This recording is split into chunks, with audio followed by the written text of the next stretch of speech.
created to have some fun together, sharing and singing.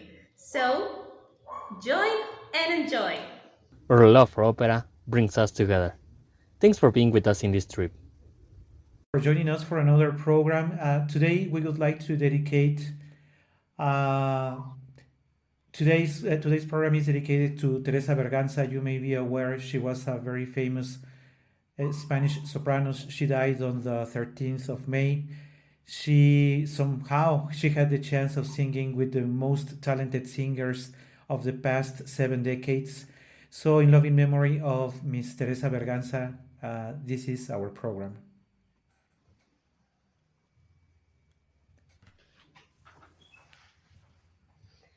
Il dolce suono mi colpi di sua voce.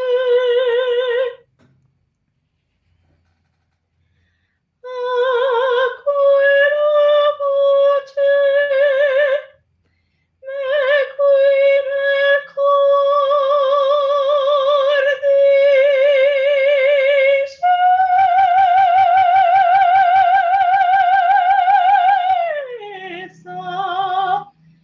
Edgardo, io ti sorresa, Edgardo, oh, Edgardo mio, sì, ti sonresa, fuggita io son da tuoi nemici, da tuoi nemici.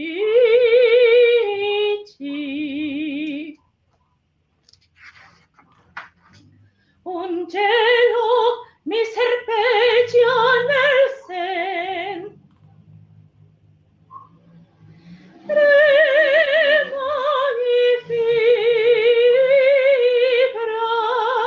vacilla il piede, presso la fonte,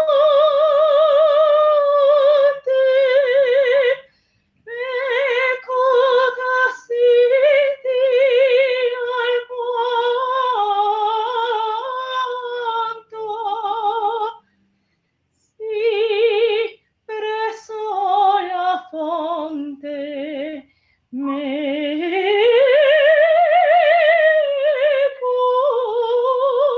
tassidi.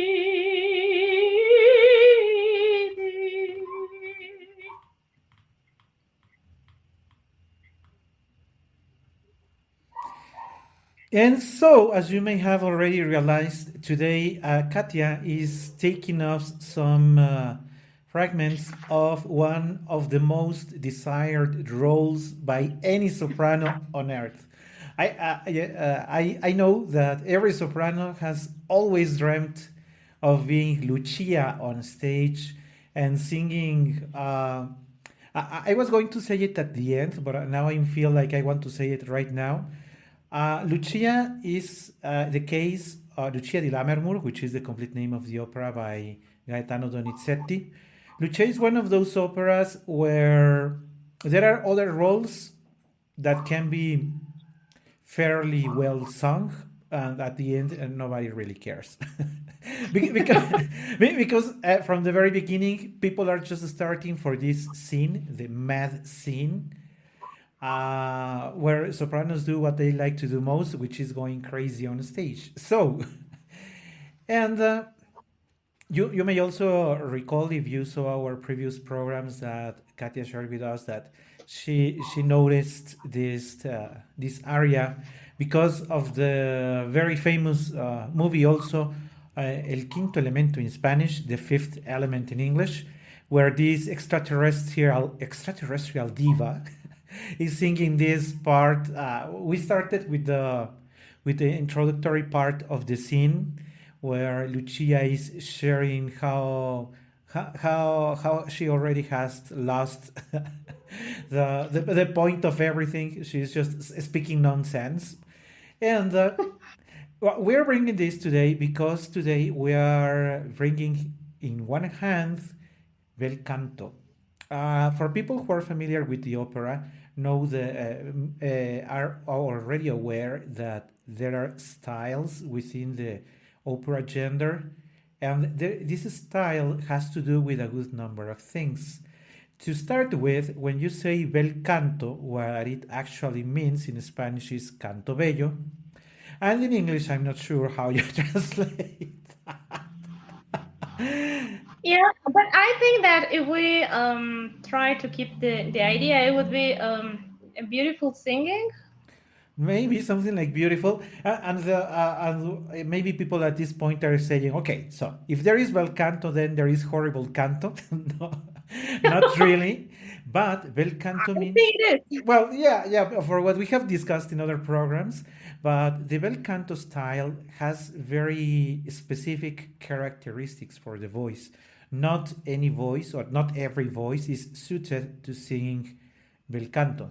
Bel canto requires a very refined technique, a very refined control of the breath, a very homogeneous voice, and I would say also that the singer himself has to be elegant, because when you sing bel canto usually has a middle to low level orchestration so that the voice can be the primary effect the audience hears.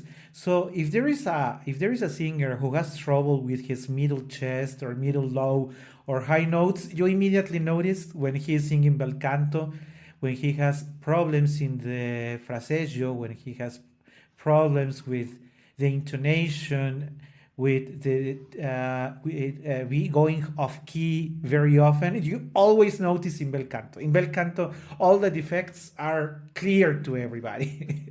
Impossible Yeah. to hide behind the orchestra, because the orchestra usually plays very low. It's just usually just an accompaniment by the violin or any other chords. So you immediately notice when something is going wrong. And usually bel canto also requires high notes and very high notes. The- Yeah. unless I am forgetting something, would you agree, Katia, that those are maybe the main? I I totally agree with you. I would say that it's a kind of the most difficult exam in your entire life. Do you have a favorite composer in the bel canto style? Oof. Um, yeah, I have to say that Donizetti is my favorite composer. I love the line, I love the style, and well, Lucia is not the only example of character or role I can sing. I have some other cavatina. Um, Tell me if I'm confused, but I don't think so. Quel guardo il cavaliere. Yeah, in Don Pasquale. So I feel comfortable with him, with his work, and yes, I would say that is my favorite composer. Also, I recall some words. I think it was Maria Callas who said that if you wanted to enjoy your voice, you had to sing bel canto.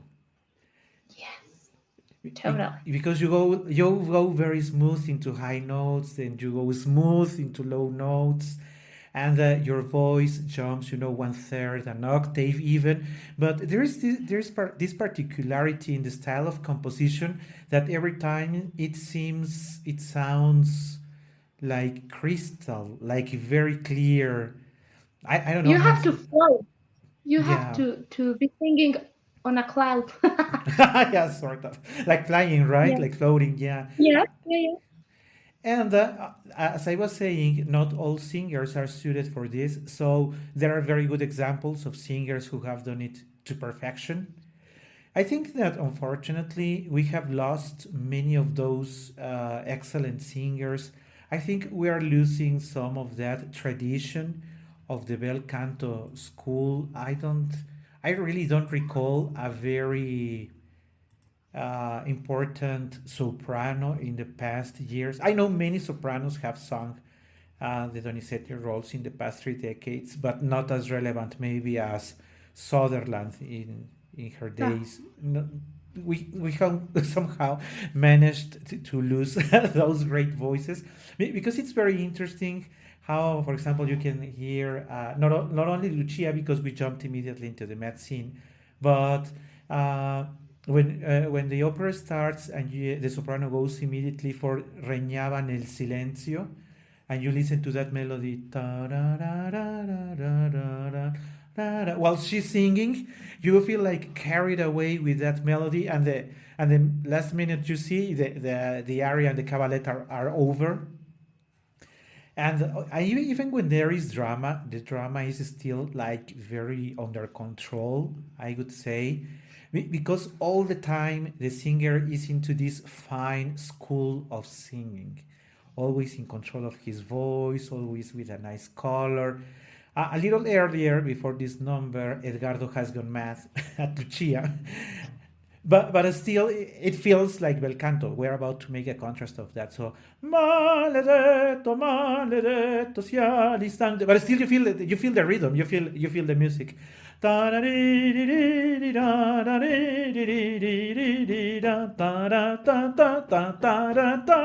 And then immediately goes the end of the wrapping of the first act, where the soprano of course goes for a high note, because there is no closing an act without a high note.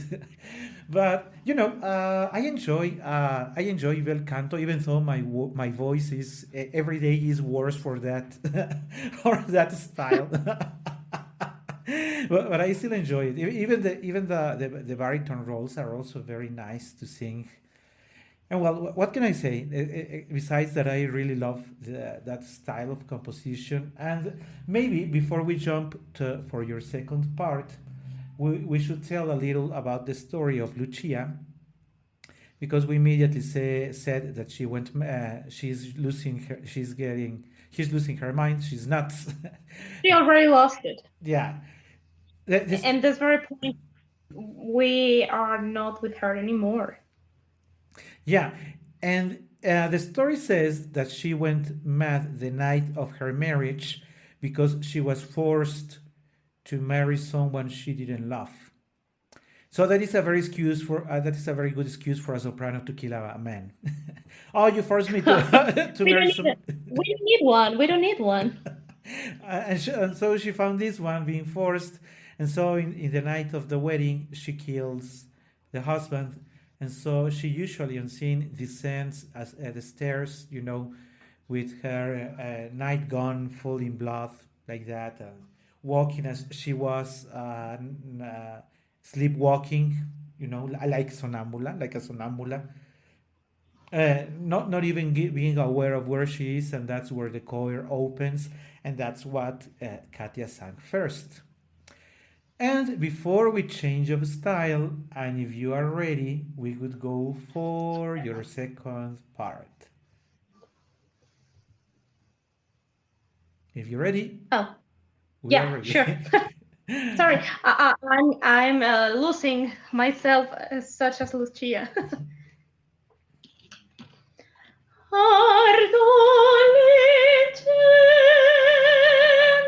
Ardolicensi, spento le sacre faci, splendono intorno, e quel ministro porgimi la destra, o lieto giorno, lieto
e mette un riso la vita a noi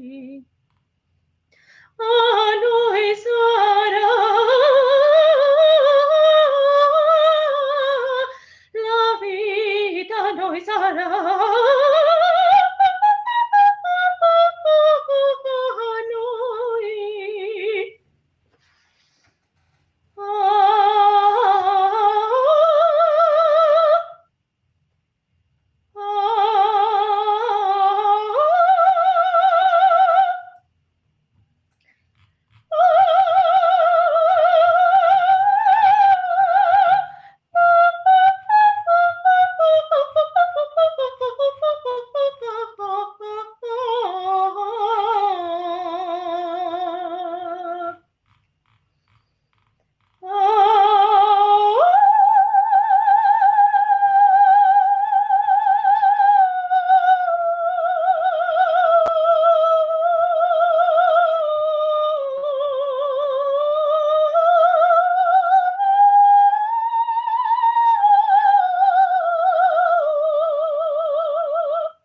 And so this is part of why sopranos love it and the public loves it because as you noticed I even put off the score because that's where sopranos do whatever they please in that part.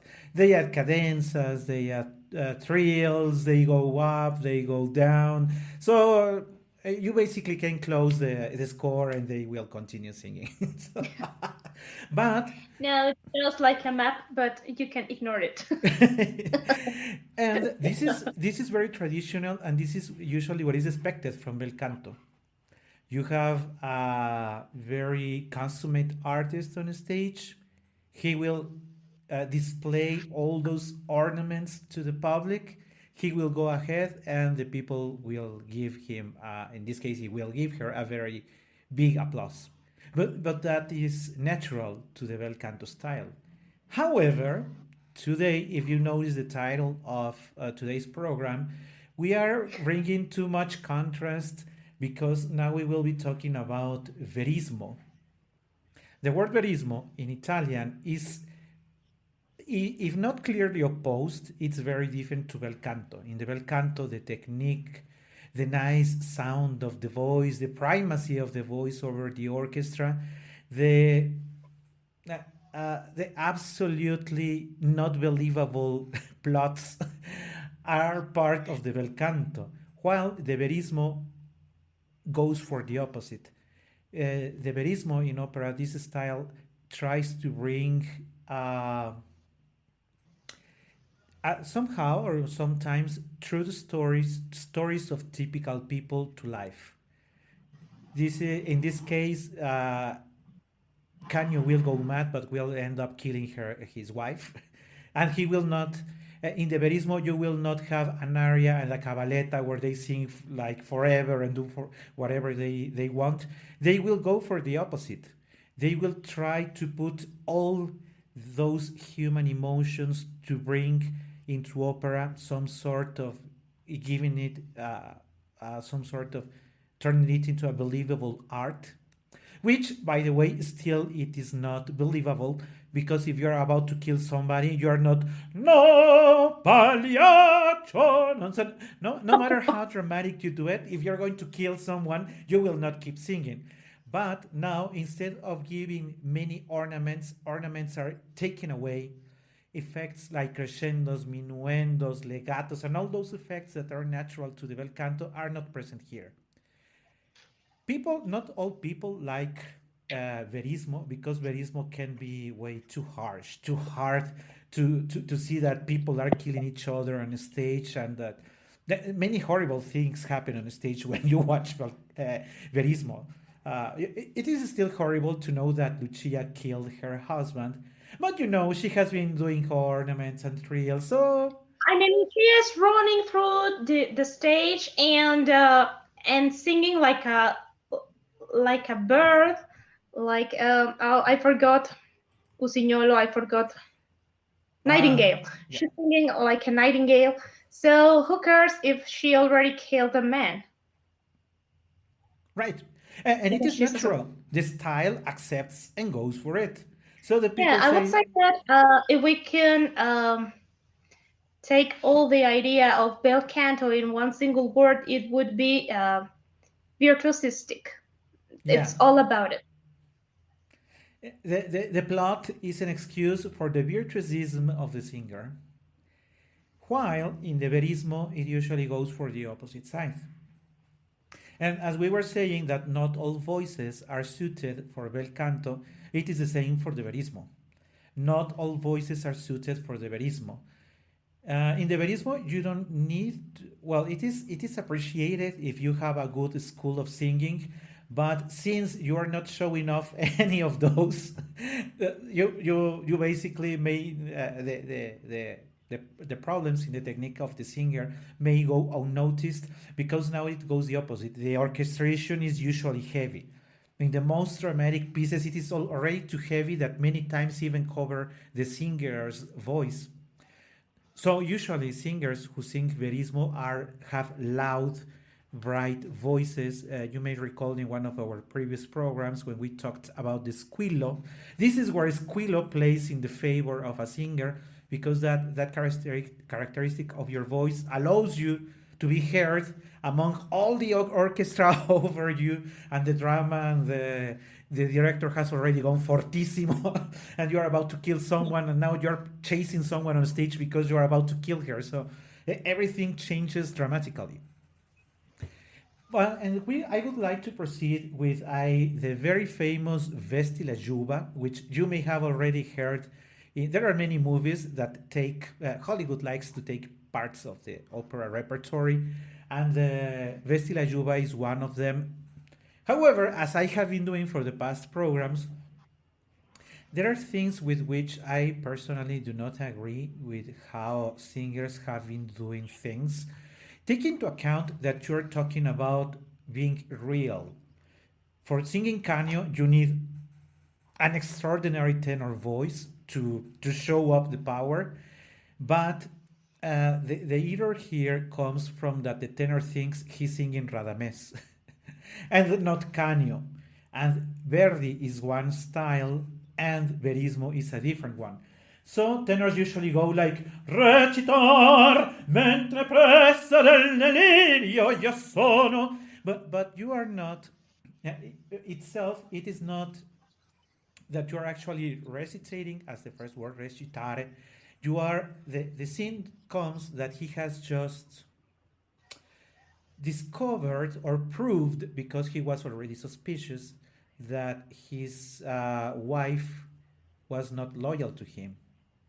So the lover, she has managed to escape from him, and he's about after that. He's about to enter the stage. He's about to enter the scene.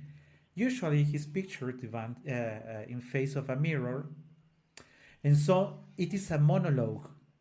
And recall that whenever you have a monologue, when you're speaking to yourself, you don't go recitar mentre pressa del delirio. Io sono. Sometimes it is more intimate. It is dramatic, but it is intimate. What happens here is that the divisum of the tenors make this aria sound as it was Aida when it is not Aida. It is not Radames in the third act. No, no, no. This man is so broken inside of himself, and at the beginning we learn that he has a very strong character and that he is very jealous. Sometimes they try to picture him as an animal, even with this rage that he behaves like an animal. And so that, if you allow me to still keep that comparison of animal, but that animal is suffering because he really loves his wife. What he's Yeah. saying in his monologue, and there are many notes that for some reason tenors never read, but there are these notes all around the score that tell you, for instance, you read that the corno inglese goes with sadness, con tristeza, and there are other expressions, con ira. So this area cannot be again monochrome. This area has so many colors, and he goes from immediate sadness. And when he laughs, he even may break his voice because he's laughing at him. But it is very difficult to do because if you do it with impostation, and you may have heard already many tenors that like that, because that's usually the kind of laughing. But remember that he's suffering. He's pushing himself to enter stage. He's turning to pieces, and still he has to face the public and make them laugh. With that immense sadness and anger in himself, is that he faces himself in the mirror and says, Recitar mentre pressa del delirio io sono, non so più quel che dico e quel che faccio, eppure dopo forse a ti, bah, sei tu forse un uomo, tu sei pagliaccio. And it is very important when he breaks his voice, when recall he's laughing at him with sadness, almost crying, and he says, Tu sei pagliaccio. It has to be like that broken because, again, it is not Aida, it is not Radames, it is not Pagliaccio vesti la giova, it is not that. It has to be all the consonants very well marked because remember, his voice is even broken. And when you feel like dying because you know that you are nothing but a clown or an artist on a stage, you have, and pay attention to this, even the score says declamando con dolore. It does not say singing. It says declamando, which is almost parlato. So it has to say vesti la giova e la faccia in farina, la gente paga e rider vuole qua, se arlecchin t'invola colombina, ridi pagliaccio e ognuno applaudirà, tramuta i lazzi lo spasmo ed il pianto, in una smorfia il singhiozzo e il dolore,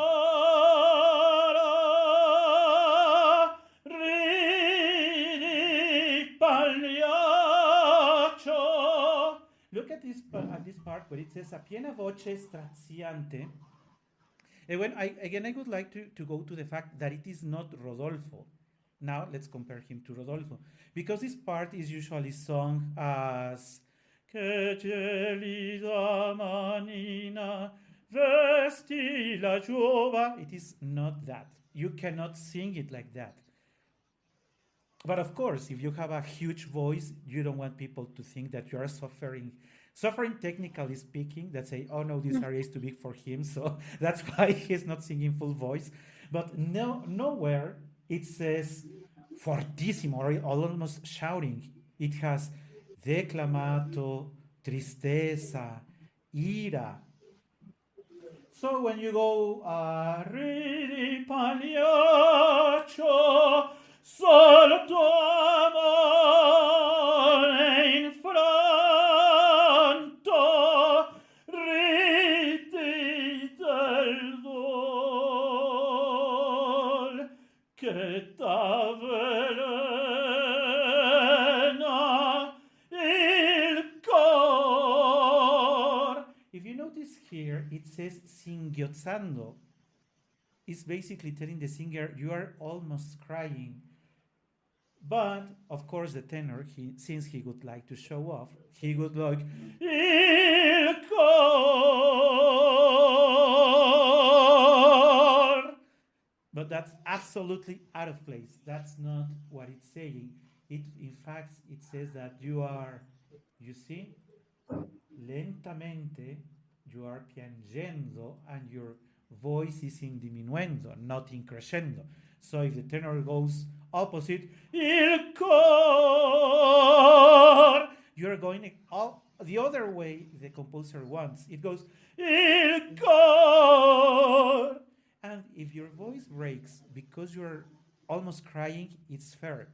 That is exactly what the composer, which we haven't mentioned, Leoncavallo, wants. You are a pagliaccio who is in front of people, which is not Radames. It's a man who has lost, now he knows that he has lost the love of his wife, and he's about to do something very horrible on stage. But we will get there. So if you compare this Ridi pagliaccio eppure dopo in fronto, if you notice this style that it is almost like you are with your soul broken in front of everyone, nothing to compare with what we are about to hear. You see, yeah, that's when you can see how two styles are in two very opposite sides of what needs to be done. And since we have